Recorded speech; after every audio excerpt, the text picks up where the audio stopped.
안녕하세요, 선생님. 이번 시간에는 저번 시간에 함수의 활용에 대해서 배웠는데요. 다양한 그 기능들을 활용하는 것에서 더 나아가서 함수의 데이터를 효율적으로 입력하기 위해서는 수식이나 함수식을 활용해서 한꺼번에 일괄적으로 계산하는 것이 가능합니다. 이를 이번 시간에 배워보도록 하겠습니다. 본격적으로 들어가기에 앞서서 함수식의 구성에 대해서 알려드리도록 하겠습니다. 맨 앞에는 함수나 수식이 사용된다는 것을 알려주는 등호가 붙고요.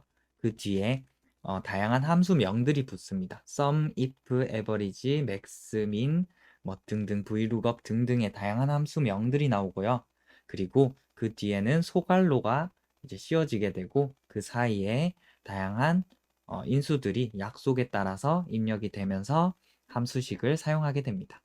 말로만 하면 무슨 말인지 잘 모르기 때문에 내용을 따라 적어 보면서 함께 알아가 보도록 합시다.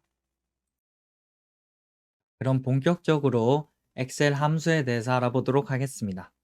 함수를 사용하기 전 우리는 수식을 사용하는 법을 미리 알아두면 좀 괜찮을 것 같은데요. 함수를 사용하기 위해서는 사칙 연산을 사용할 수도 있습니다. 앞에 는을 붙였다는 것은 내가 함수를 시작하겠다, 수식을 입력하기 시작하겠다 라는 의미를 가지고 있습니다. 그래서 3 더하기 5 이런 식으로 입력이 되면 3 더하기 5가 아니라 수식인 3 더하기 5를 계산을 하게 됩니다. 그래서 8이 이런 식으로 나오고, 물론 곱셈도 가능하겠죠. 자, 그리고 비교연산자도 사용할 수 있습니다. 오른쪽으로 벌려져 있으면 5가 3보다 크기 때문에 참이 이런 식으로 나오게 되겠죠. 실제로 는을 적고 5가 3보다 크다 라고 이렇게 비교연산자를 통해서 비교를 할 수도 있습니다. 는을 적으면 true, 참은 true라는 뜻이죠. 이것 같은 경우에는 7이 10보다 크다 라는 의미이기 때문에 제가 참이라고 체크를 하면 이렇게 색깔이 안 바뀌게 되겠죠. 거짓이 이렇게 나오게 됩니다. 참고로 이렇게 색 바뀌게 되는 것은 이전 시간에 배웠던 조건부 서식을 활용해서 제가 조금 만들었습니다. 이렇게 선택할 수 있는 거는 유효성 검사를 활용해서 만든 겁니다. 이전 시간에 다 했던 내용들입니다. 자, 그래서 실제로 10이 7보다 작다 라고 입력을 하면 false가 이렇게 나오게 됩니다. 얘는 거짓이라는 의미를 가지고 있습니다. 이 비교 연산자를 먼저 한 이유는 우리가 다음에 적용할 if에 대해서 좀 더 효율적으로 알기 위해서입니다. 자, 그러면 if에 대해서 알아보겠습니다. if는 어떤 처음에 들어가는 것이 조건이고요. 조건이 참일 때는 두 번째 들어가고 이 조건이 거짓일 때는 세 번째가 이렇게 입력이 됩니다. 자, 예를 들어 한번 알아보겠습니다. 어떤 조건에 대해서 60점이 넘으면 합격, 아니면 불합격을 출력하고 싶다 라고 했을 때 우리 앞서 배웠던 비교연산자를 먼저 적어보겠습니다. 얘가 크거나 같다 60점이 넘는가를 비교를 하고요. 밑으로 채우기를 하면 이렇게 지금 L7셀에 대해서 밑으로 채우기를 했더니 얘는 60보다 크니까 true 참이 나왔고요. 아래쪽에 채우기 했을 때는 얘는 같이 내려가게 됩니다. 같이 내려가서 L8셀은 지금 55니까 60보다 크지 않다. 그렇기 때문에 false 거짓이 나오고 마지막 세 번째는 true 참이 나오게 됩니다. 여기에 대해서 약간 궁금증이 생기실 수도 있을 것 같아서 아주 잠깐 동안만 참조 연산에 대해서 알아보겠습니다. 이렇게 내가 클릭을 하면 이 L7셀을 참조하게 됩니다. 그래서 아래쪽으로 범위를 지정하면 참조도 같이 내려가게 됩니다. 이것을 고정하고 싶으면 앞에 이 범위를 지정한 후에 F4번을 눌러도 좋고요. F4를 누르면 이렇게 고정이 됩니다. 앞에 달러 표시가 붙게 되면 고정이 된다. 지금 같은 경우에는 이 7이 고정이 됐기 때문에 7이 고정돼서 밑으로 내리게 되면 이 7이 8로 바뀌지 않은 것을 볼 수 있습니다. 물론 옆으로도 이동을 하지 않겠죠. 옆으로도 지금 L도 고정이 되어 있기 때문에 움직이지 않습니다. 내가 이 7 고정을 풀게 되면 7이 이렇게 8로 바뀔 수 있는 것을 볼 수 있습니다. 이것을 이제 하는 절대 참조와 상대 참조의 차이점입니다. 고정이 안 되어 있는 것을 상대 참조, 고정이 되어 있는 것을 절대 참조라고 생각하시면 됩니다. 다시 본론으로 돌아와서 여기는 지금 60보다 크기 때문에 true, false, true 이렇게 나왔는데요. if를 사용해서 다르게 출력을 하고 싶으면 조건에 따라서 60점이 넘으면 합격, 60점이 넘지 않으면 불합격을 이렇게 출력하면 됩니다. 실제로 적용을 한번 해보겠습니다. if 이 숫자가 크거나 같다. 우리 썼던 조건을 집어넣고요.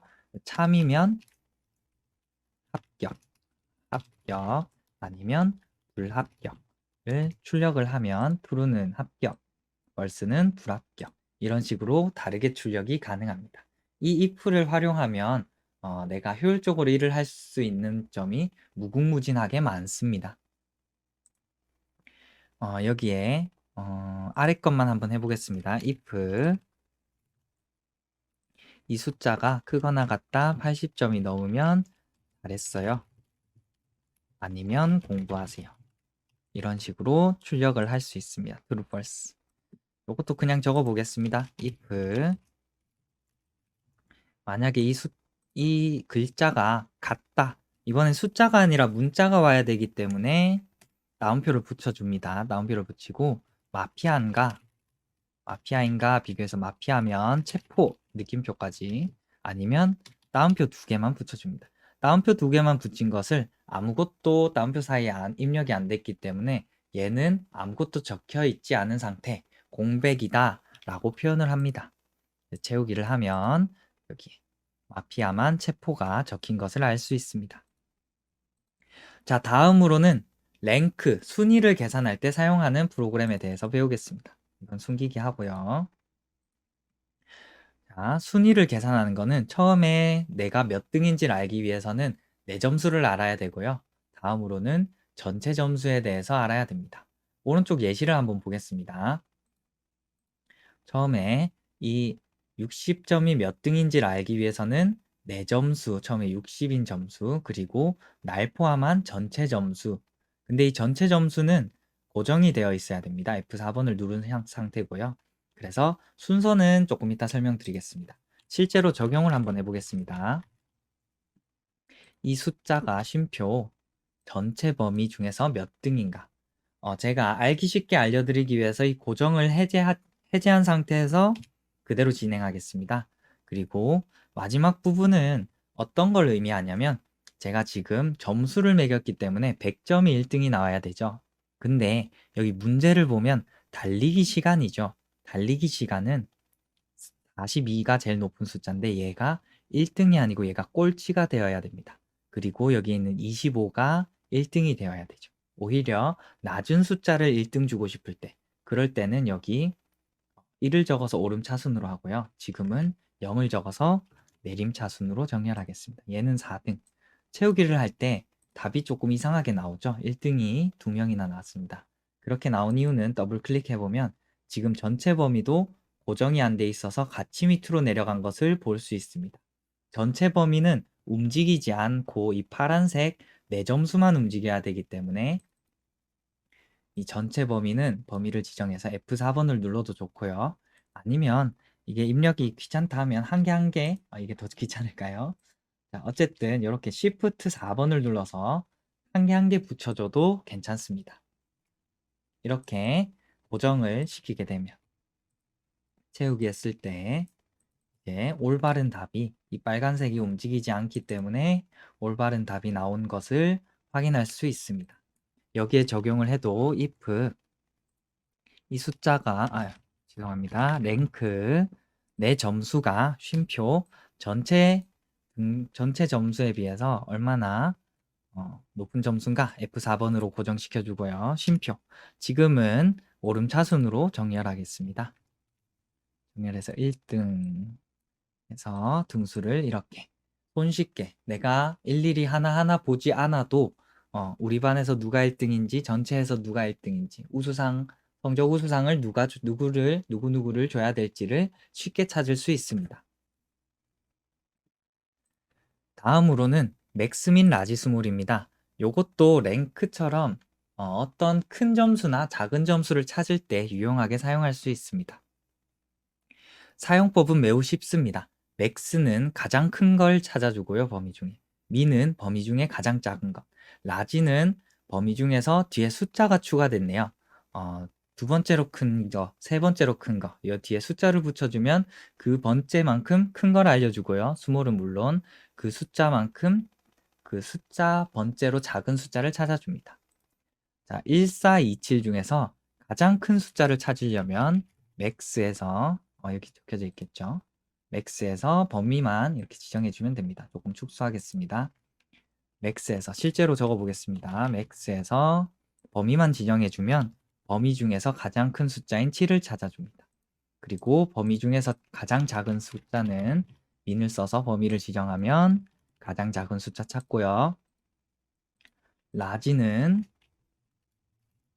범위 중에서 n번째로 난 두 번째로 큰 숫자 찾고 싶다. 2 적으면 두 번째로 큰 숫자. 가장 작은 숫자는 똑같이 스몰만 적고 적으면 됩니다. 직접 적지 않겠습니다. 실제로 몇 개만 적용해 보겠습니다. 맥스에서 범위를 지정하면 가장 큰 숫자가 나오고요. 민 하면 범위 중에서 가장 작은 숫자가 나옵니다. 라지 하면 범위 중에서 지금 세 번째로 큰 숫자를 찾고 싶죠. 쉼표 누르고 3번을 누르면 이 범위 중에서 세 번째로 큰 숫자를 찾아줍니다. 약간의 팁을 알려주면 아이 4개나 있어서 조금 외우기가 힘들다 하시는 분들께서는 라지 스몰만 외우면 됩니다. 왜냐면 뒤에 숫자를 1이라고 적어주는 순간 얘는 이 범위 중에 첫 번째로 큰 숫자를 찾을 거기 때문에 맥스랑 같은 역할을 하게 됩니다. 그래서 혹시 맥스 민까지 외우기나 힘들다 하시는 분들께서는 이렇게 끝에 1을 붙여주는 약간의 센스를 발휘해 주시면 좋을 것 같습니다. 한 개만 더 하겠습니다. 두 번째로 작은 숫자. 이런 식으로 맥스 민 라지 스몰을 통해서 우리 반에서 제일 높은 점수가 몇 점이지, 낮은 점수가 몇 점이지 등과 같은 것들을 찾을 수 있습니다. 자, 다음으로는 레프트, 미드, 라이트입니다. 이것도 이제 조금 활용도가 매우 높기 때문에 알아두시면 좋을 것 같아요. 함수는 레프트 왼쪽, 라이트 오른쪽, 미드 가운데 쓰는 법도 어렵지 않습니다. 레프트는 이 글자, 컴퓨터 시스템 일반 중에서 내가 컴퓨터라는 글자만 가져오고 싶다. 그래서 이 글자를 선택하고요. 다음으로 한 개, 두 개, 세 글자만 가져오면 되기 때문에 3을 적습니다. right, 내가 일반을 가져오고 싶다. 그러면 한 개, 두 개를 가져올 거죠. 오른쪽에서. 그래서 right를 적고 글자를 선택한 다음에 한 개, 두 개, 2를 선택하면 됩니다. mid는 어디서부터가 추가로 필요합니다. 어디서부터 가져올지. 그래서 mid 클릭하고 이렇게 선택을 하면 mid, 컴퓨터 스페이스바까지 고려해서 1, 2, 3, 4, 5 다섯 번째부터 세 글자, 시스템 세 글자, 3을 세 개를 가져오겠다. 실제로 한번 적용해 보겠습니다. 레프트 해서 이 글자에서 쉼표 마이크로소프트만 추출하고 싶다. M 하나, 둘, 셋, 넷, 다섯, 여섯, 일곱, 여덟, 아홉 글자를 추출하면 마이크로소프트가 나오고요. 엑셀 미드를 써야겠네요. 가운데. 아까 9개였죠? 9개, 10개, 11번째부터. 여기 스페이스바가 있으니까 스페이스바 한 개까지 고려해서 이 글자에서 11번째부터 엑셀 한 글자, 두 글자를 가져오겠다 하면 되고요. right 이 글자에서 끝에서부터 하나, 둘, 셋, 넷, 2010 4개를 추출하겠다.